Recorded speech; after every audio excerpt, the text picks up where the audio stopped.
Well, hello again. Nick Powell, Political EU reporter, still here with Dick Roach, former Irish Minister for Europe. It's been a very interesting period since we last saw you.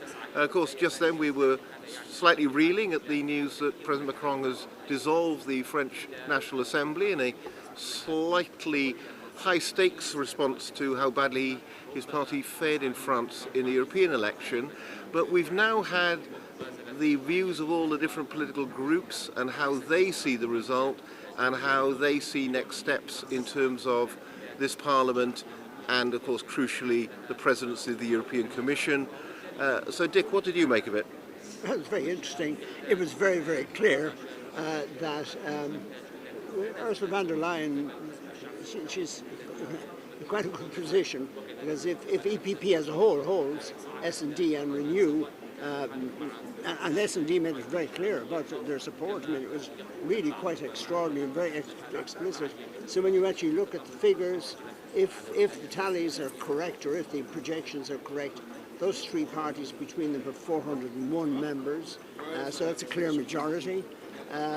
Even if there was, as some people were suggesting, some problems with the Renew members from France, which I'm not sure if that's going to happen, but if that were to be the case, if you were to subtract the 14 or so that are expected there, you still have a majority, 387 for von der Leyen, and the Green Party has very much made it very clear.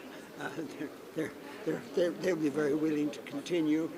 I mean, Philippe Lambert he made a very good speech, made it very clear that his price will be to continue the policies that have already been in the Commission. He wanted to continue there.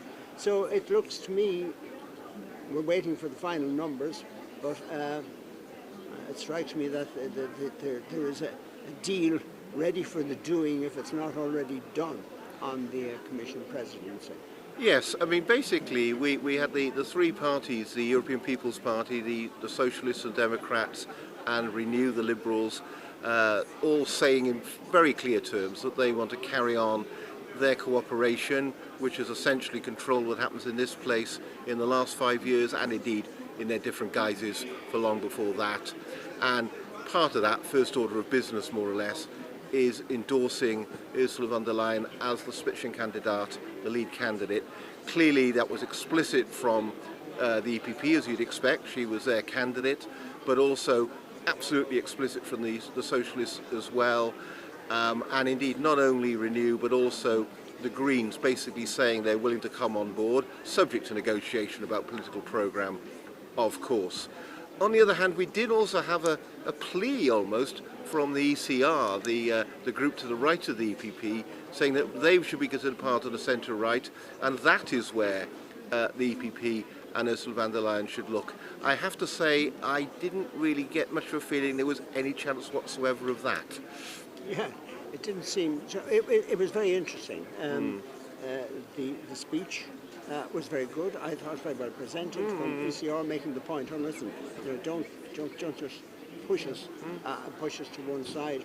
But I didn't see any signs that any of the others were taking that. Of course, there was no speech from IND, being truly democratic. They're not recognised in this House, even though they stand at this stage at, I think the number's about 60. It's a realignment in the Parliament doesn't seem to me to be in prospect. We also had what I thought was a delicious moment of realpolitik from Manfred Weber, who said the next step is actually for Olaf Scholz, the Chancellor of Germany, a man whose party did very badly tonight, but to endorse Ursula von der Leyen as the candidate for president, as of course she is German, so it would have to be, she would have to be the German nominee for the Commission. And then in the next breath, he mentioned someone else who's had a very bad result, the man we've already been talking about, Emmanuel Macron, but he said he must endorse her as well, bearing in mind how none other than Manfred Weber was stitched up 5 years ago by Macron and the then German Chancellor in favour of Ursula von der Leyen when Weber was the lead candidate. That is how he thinks things are going to work. And he's probably not wrong, is he? He's probably not wrong. Well, first and foremost, I think, did you notice that he was smiling when he's through that part of his speech? And secondly, I thought he was graceful and generous. Because He was. He was stitched up. I mean, he's a very pleasant person. He's a very good leader of the group. He's a consensus builder. So I thought it was quite generous. But I did think there was a little bit of a glint when he was inviting the German Chancellor to do the right thing and to nominate her. And actually, there must have been a delicious sense of irony when, of course, Macron was being invited too. So it was. The speeches were very interesting. As I said, the contribution from ECR I thought was good. There wasn't anybody speaking from IND, and the left, the early part of the speech was left. So the speeches were good, but basically it's more of the same. If the numbers are right, it's more of the same, and it's continuing with as was. That's right. Is there a danger in that? That, Yes. People did vote in increased numbers for populist and protest parties on the far right and also on the far left, and actually for that to have no effect whatsoever on what happens here, that the same people will be in charge. There is, you're right. There is a danger in that. That's actually very interesting because basically there's a danger in not recognizing that there is a certain degree of disenchantment, that there's a loss of faith in the Parliament. So I think how they take it from here, how they express it from here, is going to be important. It's going to be very important. It will be very interesting. We still haven't seen the final turnout figures because, of course, it's only a little while since the Italian polls closed.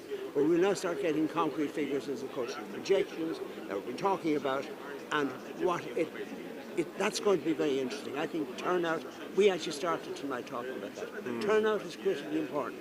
It is the measure of the faith of the people in the Parliament if they get out to elect. Yes. None of them were boasting about a big turnout or a big endorsement of the Parliament, and that's of course because they're waiting for the figures too, to be fair to them. But there is, as you say, there is a danger in more of the same, because it will be another 5 years, it'll go around fairly fast, and I'm waiting to see the final projections for figures, because it will speak a lot about the continuing faith in the European Parliament. And my belief is, and you and I were in there when I was speaking earlier to one of the most respected former staffers in the Parliament, man who I have in huge regard. And I was making the point that more of the same is actually not the way to go forward.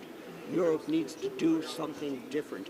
If you're going to reach out there and you're going to make the people enthusiastic about the Parliament and about the democratic process, you have to actually bring to the fore what the democratic process is about. Let the people see it in a way that they don't see it at the moment. And that's the danger of more of the same. Wise words indeed, Dick. And as you say, we should have some firmer results soon.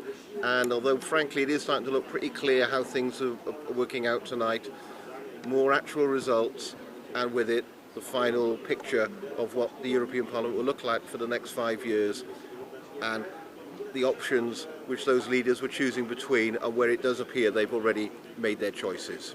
The choices have been made. That's very, very clear.